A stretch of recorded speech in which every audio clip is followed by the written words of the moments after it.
Hello and welcome back to the podcast. As you can see, I am back home in my office. So I've just come back from Norway for 2 weeks in Norway, and before I left I had one day at home after Unravel. So I managed to pack away all the yarn and things, but a lot of other stuff just got dumped in here. And at the moment I can't see any surface anywhere, so I want to try and find some time over the weekend to have a bit of a clear out in here, because at the moment it's feeling a little bit oppressive. Today I'm going to chat about what I've been knitting for the last week, I have 2 yarns I bought in Norway that I haven't cast on yet, so I'll think about some plans for those. I've also dug out some projects that were on hold from before I went to Norway, and I need to try and finish those. I finished 2 things, did I say that? I am still quite tired. I came back from Norway at midnight yesterday morning. I got into Plymouth on the train about 20 to midnight, so by the time we'd driven home it was like midnight. So I am a bit tired. I was going to film this yesterday, but I was just too tired, so I'm a little bit better today. I had a really good night's sleep, so I'm going to try and see if I can get through this video today, and also a bit of work today as well. So I hope you enjoyed today's video.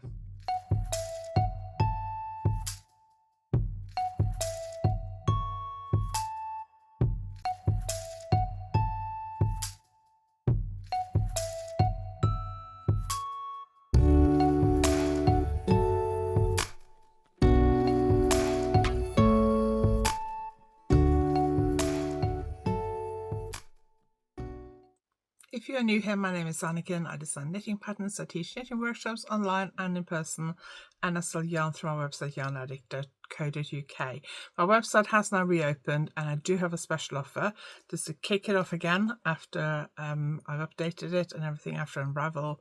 Normally there's a bit of a rush after a show to open the website as quickly as possible, but I decided this time to leave it till I came back from Norway, because I wouldn't have been able to ship out any orders anyway. So I updated the website yesterday. That was like the only thing I did yesterday, really. And I have 15% off until the 16th of March, and the code is 15 off. So 150FF, all one word. I'll put the details on the screen. So go to yarnaddict.co.uk. It's valid on everything on the website. Yarn, my books. I think I've run out of one of my books, but I can't remember which one it is. And I only have a few left of the other one. Books like Be the Lace Knitting and Easter Lace Knits, and one of them is sold out of, but I can't remember which one. We sold out at Unravel. And I got loads of yarn, loads of beads for knitting, some notions and accessories from Knit Pro and Lantern Moon. So go to yarnaddict.co.uk, use the code 15 off, all one word, 150FF, to get 50% off until the 16th of March 2025, just in case you're watching this in the future. So let's chat about some upcoming things. On Tuesday, 11th of March, I'm teaching a top-down Feral yoke sweater. I think that is actually full, but Tricia and Spinny Yarn is trying to book another one. I think we're probably looking at end of May. I'll put the website on the screen and it's linked in the notes below this video. If you're interested in that workshop, do contact her, because I know she's got people on the waiting list and she's trying to put together another date. So if you're interested in that, do contact her. At Spinny Yarn in Devon, Bobby Trace to Devon. 18th of March at Spinny Yarn, I'm teaching finishing techniques, so all things finishing. I don't know if that workshop is full or not, but contact Trish if you're interested. If it's full, then maybe we can do another date later on this spring, summer. And on 28th of March, I'm going to be at the Knitting Hotel teaching brioche knitting one day. It's a long weekend retreat, and it's probably fully booked, but it's worth getting in touch in case they have cancellations. You can also go as a day guest for the whole long weekend, or just for the workshop day. So if she hasn't got any day guests coming, that might be an option, especially if you just want to come for the workshop day if you're local. She also does day guests for like the whole weekend, so you do everything that everyone else does, you just sleep somewhere else. And there are loads of B&Bs and guest houses and things in Dawlish. So that's the Knitting Hotel in Dawlish in Devon. 28th of March, brioche knitting, and then 29th of April I'm back at Spinny Yarn for toe-up socks. So learn how to knit socks from the toe-up. I'll show you some I've just knitted in a minute and I've finished. So that is what's coming up. I don't think there's anything else I need to share. No, that's it. So I am feeling a little bit unprepared because, like I said, came back in the early hours of yesterday morning. I didn't set my alarm yesterday, but I didn't sleep that long because my husband had to get up for work. So I'm feeling really tired and a bit disorganized. But I wanted to film this just to get myself organized, with accountability on the knitting front. So let's start by talking about what I finished in the last week in Norway. So I believe last week, I meant to go back and watch last week's podcast, but I haven't had time. So last week I shared that I had bought some Noro from the local yarn shop. It was in the sale. I can't remember how much it cost me now, but it was like really cheap. I think I got the Noro yarn and 2 50-gram balls of sock yarn for like about £9, less than £10. And I know the sock yarn was like less than £3 in total. So this Noro yarn was really, really cheap. It's Noro Silk Garden sock, which is thicker than a regular sock yarn. It's got 300 meters per 100 grams. So it is a little bit thicker than a regular sock yarn. Noro has got that sort of thick and thin consistency, sort of slightly hand-spun consistency. I remember somebody I know who's a spinner told me once that if she had hand-spun a yarn and it came out like a Noro yarn, she would throw it back because it was rubbish. And I do get what she's saying, because it is got a very sort of rustic appearance, and I know it's not everyone's cup of tea.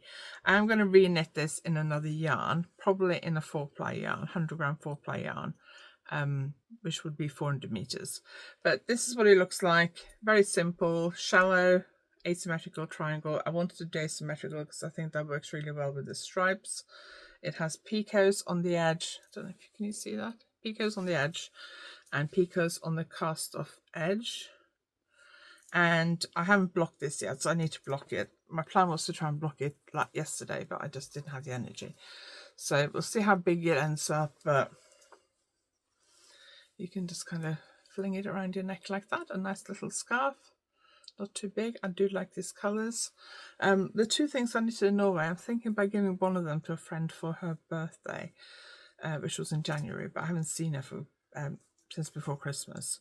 So I need to decide which one to give her. I have that to block and write up the pattern, and then I also have this one, which I did share last time, this little scarf thing I knitted in Norway, which I also need to block. I'm also going to knit this one, maybe a bigger version in a different yarn, that's less fluffy than this. So I need to get these 2 blocked over the weekend. I also have 2 other shawls that I need blocking, so I've got 4 things now on my list that need blocking. Try and get them all done this weekend, but we'll see.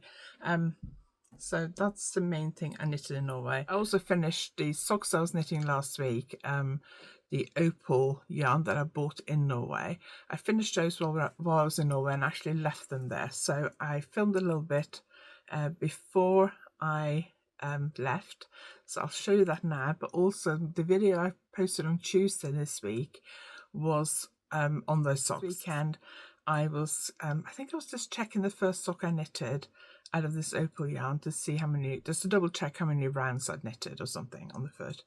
And I happened to spot on the underneath the foot, on the sole of the foot, there was a stitch that I had caught just one tiny strand of the stitch, so like one of the plies, and that's obviously going to break at some point. So I decided to fix it before I left Norway, and I filmed how I did that.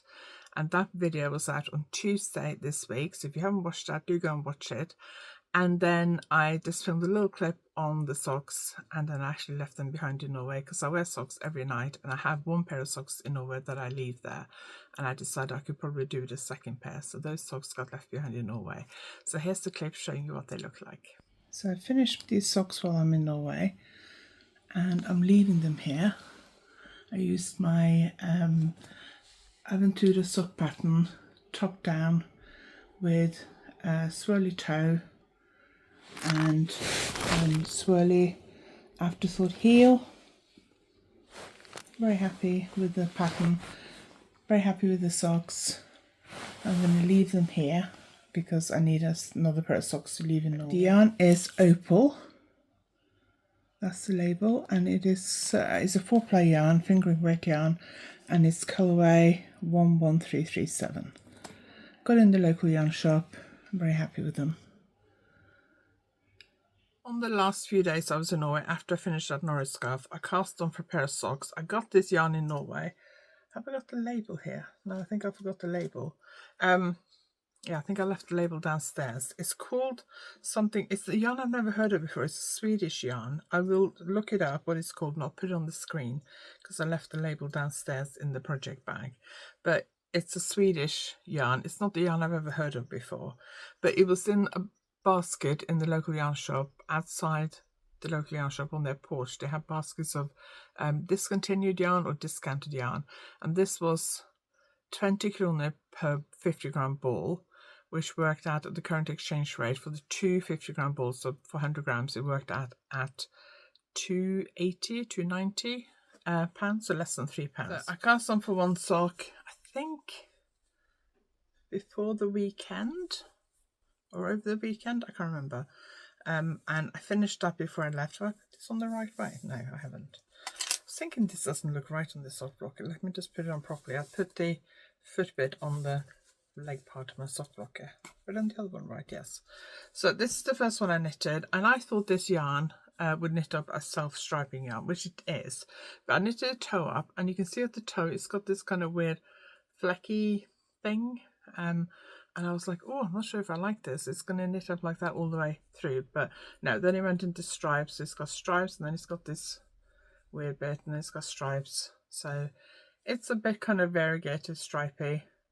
I don't love this flecky bit. If it'd just been grey, light grey, it'd be fine. But I mean, it's socks. It's going to be on my feet. I'm not that bothered about it. So that's the first one that I finished before the weekend. And then before I left to go home, I cast on for the second sock. I think you'll see in a minute I got to about here at the airport. This is knitted toe up using my Allen Tudor's pattern, which is choice of toe up, top down. You have the choice of two different heels, two different afterthought heels, and two different toes. This one I just did a regular wedge toe, but I enjoyed knitting it. It's just a basic sock. I decided I wanted to try and knit up this. I finished it before I got home. I didn't do that. So on the way to the airport, I had to get two trains, one train into Oslo, one train out of Oslo to the airport, and then obviously Oslo airport. The gate I was flying from was next to like quite a nice seating area where they had very comfy chairs. So I sat there, watched the previous plane leave from my gate and watched our plane come in. And then I went and queued up for the plane. I was really lucky. I got moved to the emergency exit row because one of the emergency exit rows was empty and I had booked the seat in front of it. I find that if you travel on your own and you book the seat in front or behind, and I normally book an aisle seat, in front of or behind the emergency exit row, if they haven't got anyone sitting there, because they need at least one person for each of the 4 emergency exits.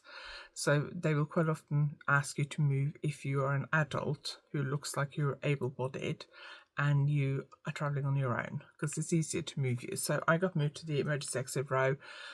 3 of the emergency exit rows only had one person sitting in it, and the 4th one had 2 people. Plane was probably about 2/3 full. So I had 3 seats to myself. So I moved to the window seat. Normally I choose the aisle seat, but I moved to the window seat and did a bit of filming at the window during the flight. So I'll show you a little bit now from the travel home, what I was knitting at the airport, a bit from the flight, and bit when I got to London. Again, the same thing I did when I travelled to Norway. I rented a Lime bike, which is electric bike, so you can just rent on the street in London and many cities. You just have to have the app on your phone. So when I arrived in London 2 weeks ago, I rented a Lime bike at Paddington Station and I cycled to Liverpool Street Station. It is the 2 choices that Google Maps give you. One of them is like a more direct route and it's a lot quicker, but it's mostly on the road. And the other one is, I think, like 2/3 cycle paths, and most of those are off the road or like separate cycle paths. Some of them are at the edge of the road where it's just like a white line between you and the rest of the traffic, but most of them were a bit more safer. They were like separate cycle lanes. So they were through Hyde Park, through Green Park, past Buckingham Palace, past Westminster, House of Parliament, Big Ben, and along the river. And I filmed a little bit when I was going to Norway. On the way back, I actually decided to get a line pass for an hour because it was a lot cheaper than just paying for the whole journey. So I got this line pass. I knew I had 60 minutes to get to Paddington. On the way to Norway, when I cycled to Liverpool Street, I got really lost at the end and I struggled to get back on the right track. This time it went much better, but I did do one turning wrong. I should have gone right. There was loads of cyclists because I arrived at Liverpool Street about 4:30 maybe, 4:45. So I was a little bit worried about the light because I thought, well, it's going to start going dark soon. So that worried me a bit. But I thought, well, let's go for it. It was still light when I was cycling, so I thought, let's go for it. And the bikes have lights and things. And I was wearing a light blue coat I bought in Norway, and I had a lilac backpack on my back. So I wasn't too worried about being too dark. And I knew that most of it was on the cycle pass, and the main bit on the road was the beginning bit. So and there was loads of cyclists because obviously it's the rush hour. So I was following along, and they got to this junction, and I could see that Google Maps was telling me to go right, but everyone else went left. And I just followed along, and I thought, no, I've gone wrong now. So I had to go across a bridge, across the Thames. I don't know which bridge it was. It's near St. Paul's. And then turn around and come back again. So I did that, got to on the right track. I did a little bit filming. I stopped along the river and filmed a little bit, just 5 seconds, opposite the London Eye. And then when I was going through one of the parks, I took my phone off it's got a phone holder on the handlebars, so you can use Google Maps and things. Just took my phone off and took a little bit of a film as I was cycling through. I think that was Green Park I was cycling through. The only thing I didn't like was that when I was going through Hyde Park this time, it took me a different route. And the route I was on had I guess they were speed bumps. But every so often it had a thin strip across the road, which was basically cobblestones. And going across those was very uncomfortable. And the seat on my bike, I put it to the right height. But every time we went across those cobbles, it would go down and go down and go down. So I kept having to stop every 15 minutes and put it up again. Anyway, it was a very good journey. I enjoyed it. The weather was beautiful. It was warmer than it was when I was cycling the other way, and I was wearing my coat. And when I got to Paddington, that was really hot. It was about, according to my watch, it was 12 degrees, probably a little bit warmer than that, but it was quite warm in London. And then on the train home, I did a bit of knitting and listening to podcasts and things, but I was so tired and dehydrated, and my stomach was a bit iffy, and I just didn't feel great. I was really relieved to get to Plymouth. Simon picked me up, and I just felt rough on the way home on the train, but got home eventually. So I finished the second sock when I got home. So that's the first one, and that's the second one. They do not match. So they start at different points. I couldn't be able to try and work out how to match them. I'm not that bothered about socks matching, to be perfectly honest. They match almost. It's only the toe bit that's different, really. The rest almost matches. Yeah, it doesn't, not too bad. I don't know why the toe didn't match, but I'm not that bothered. And I don't think the heel, the heel matches more or less. So yeah, I'm not bothered about them matching. I haven't tried them on yet. I need to try them on in a minute and do some photographs for social media. So I've finished 3 socks since Unravel. I finished these, which I talked about in the podcast before I went to Norway, I think. Finished these on the way to Unravel. I haven't photographed those either, so I need to do those today as well and get them posted on social media.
So yesterday when I finished these socks, I was thinking, oh, what do I knit now? And so I was looking around at my project basket, and I remembered that I had this project on the go from like last year. I can't remember that started in December, whether it was one I started in October. I know in October I started a bunch of projects. I can't remember when I started this, but it was a long time before Christmas. So it's brioche, colours flipped halfway. It's going to be a clutch bag. I don't know how far I am to being finished actually. Let's grab one of my other clutch bags. So I want it to be about that size. Oh, I might be actually nearly finished. I didn't think yesterday. Yeah, I think I'm nearly finished. Okay, so I need to measure that later because I might get to the point now where I can split for the top, the knitted bit that folds over the clutch frame. So I'm going to try and finish this weekend. I've already made the lining. I think that's the lining actually, that's lying here. Let's just see how it fits into the lining. Yeah, so I need to just knit a few more rows. Well, if I stretch it, it'll be fine. Yeah, no, I probably need to knit a few more rows. Lining has been made. The yarn I use is, the pink one is from the Discreet Unicorn, and the lilac one is from Spectrum Fibre. Don't think I've got the labels here. No, I don't. And it's the Neon Nap. The only thing, I love this yarn. I love the Neon Naps. I've seen it dyed in a black colourway, I think from the Discreet Unicorn, and it's stunning. The only thing I would say is that the naps do shed a little bit. So when I'm knitting with it, I do look down afterwards and I do have a bit of neon naps on my clothes. So that is a little bit annoying, and it'll be interesting to see what it's like when I'm using it, whether the neon naps will keep falling off. I'm hoping they won't because I really like it. But that's the only thing I'm a little bit cautious about. You can see just from putting it inside the bag, there's some neon bits on there and there and there. So it does shed a little bit, which I wasn't expecting, to be quite honest. And then I was thinking, what other projects do I have on the needles? And I know I started a pair of socks for Simon at Unravel, because I finished the other socks that I brought with me on the way to Unravel. And I finished the first sock, and I don't know where it is. Hang on, let me see if I can just find it here. I finished it at the show, and I cast on for the second one. I tried to cast on for the second one in the car, and it didn't go very well. So I ripped it out and cast on again when I came home. So that's the first sock. I'm a little bit... I did the heel in the car. I might rip out the heel and redo it. So there's a bit of a gap here. And hit my glasses, and there's a bit of a gap on that side. So I don't know if I've actually woven in the ends from the heel, because all the other ends are hanging out. So yeah, I haven't woven in the ends, so one of those gaps can be filled by that, but the other one is also a bit gappy. Can you see there? So I don't know if I can be bothered to knit the heel again, or whether I'll just take a bit of yarn and close it up. I think that's what I'll do. But I knitted this one at Unravel, cast it on the first day of the show, finished it on the last day, and then I actually did the heel. I think I did the heel in the car, which is probably why it looks a bit gappy. But Simon chose the yarn. It's Crazy Cyber Ball, which I have on my website, and you can get 15% off now. I don't know if I have this colourway, because I didn't like this colourway that much, but Simon chose it, and I said, oh, that's bound not to be very popular. And I only had 2 balls of it, so he chose one for his sock, and then somebody bought the other one. Cyberball Crazy in colourway 2516, so 2516. And it's on my website. It's a really good sock yarn. Loads of different colours. I don't know if I got that much left, because I did sell quite a lot of it, but it is on my website, and you can get 15% off now. Okay, so the yarn, that's what I've got on the needles, I think. Hang on, what's in this project bag? Oh, that's leftovers from Norway. So I did say last week that I cast on for this double knit headband in Norway, and I haven't knitted any more on it. I don't know if I can bother to finish it, because it was a bit boring. I might see if I can find another colour and do like 2 colour ones, so one colour on one side, one on the other. I don't know. But this is on hold. These are some new needles that I'm trying out, that I'm going to do a review on soon. They're called C-Knit. One of you lovely people asked if I tried them, so I hadn't even heard of them. So I immediately ordered them. They have a reputation for being really good bamboo needles. And I've tried them. I've knitted... I couple of projects with them now, so I'm going to do a review on those soon.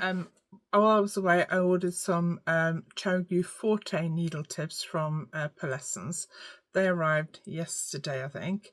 So I'm also going to try those out and review those in the coming weeks. So we've got 2 needle reviews coming up. So if you haven't subscribed, make sure you subscribe so you don't miss out on those. Have I got any other projects on the needles here? No, I don't. I do need to decide what to do with my leftovers from the Discreet Unicorn DK Yarn Advent. So for Advent this year, one of my Advents was the Cool Woolings Advent, but I only ordered the 12-day one and I really liked it. I don't know where it is. It's here somewhere, but I can't find it.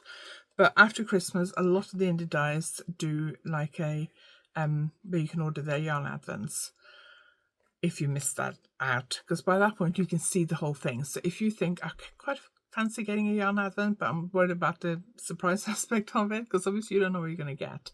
You get like a, well, hopefully you'll get like a colour theme, like a sort of inspiration mood board or whatever, but they don't always look like you expect them to look like, and I've certainly had some I've been disappointed in before.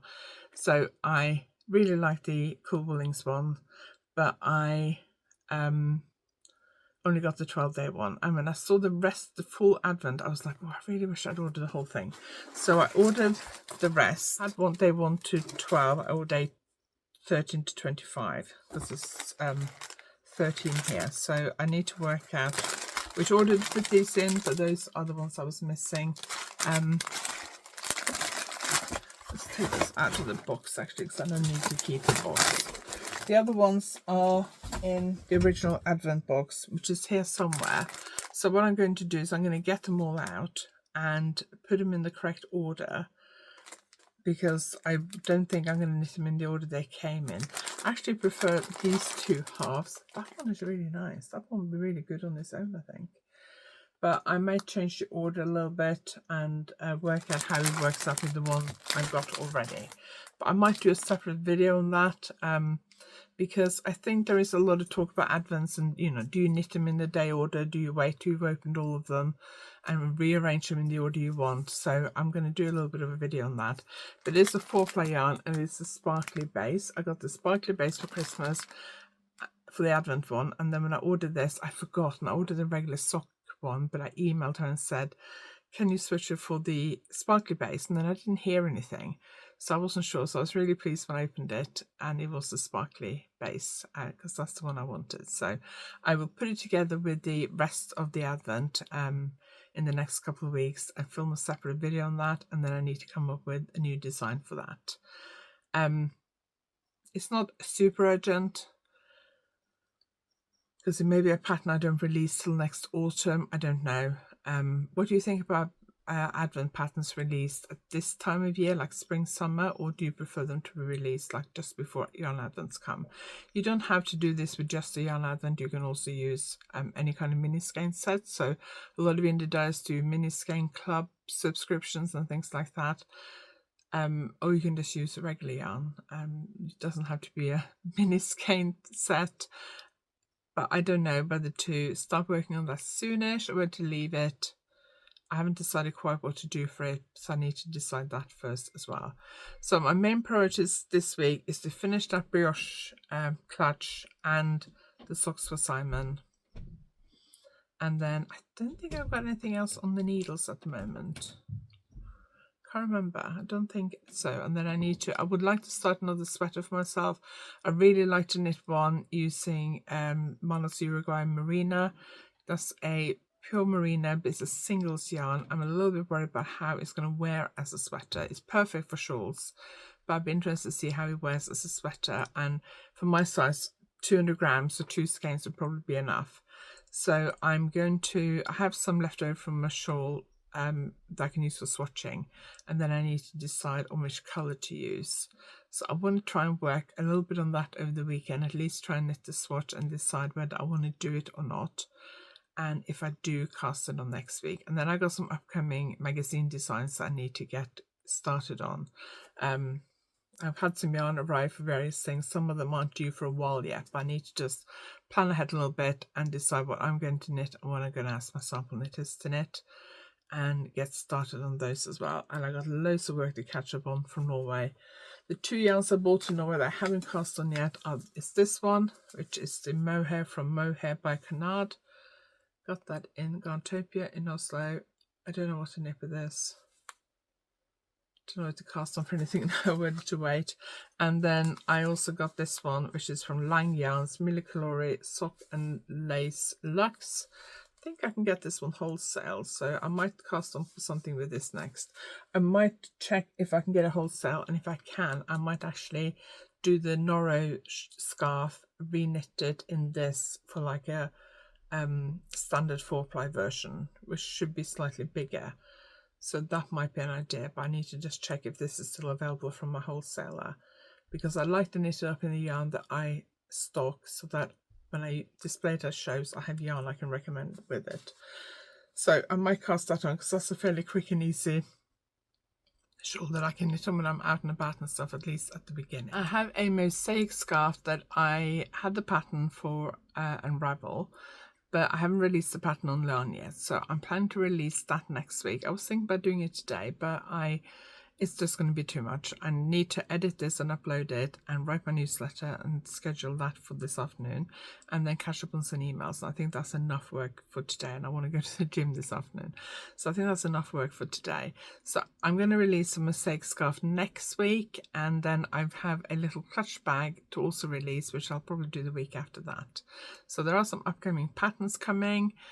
Don't forget, you can get 50% off my website, YarnAddict.co.uk, with the code 15OFF, 150FF. Details will be on the screen and below. All my workshops, my website, my social media links, how to sign up my newsletter, all that kind of stuff, my online courses, everything is linked below this video. I will have some workshops coming up this summer and next autumn in a new location, which I'm very excited about. So I'm hoping I can reveal that next week. So that's very exciting. It's somewhere in the north of England, so I'm quite excited about that. So I hope you enjoyed today's video. If you liked it, please give it a thumbs up, and if you haven't subscribed there, please consider subscribing. Please also go to YarnAddict.co.uk and subscribe to my newsletter. Thank you for watching. I will see you next week.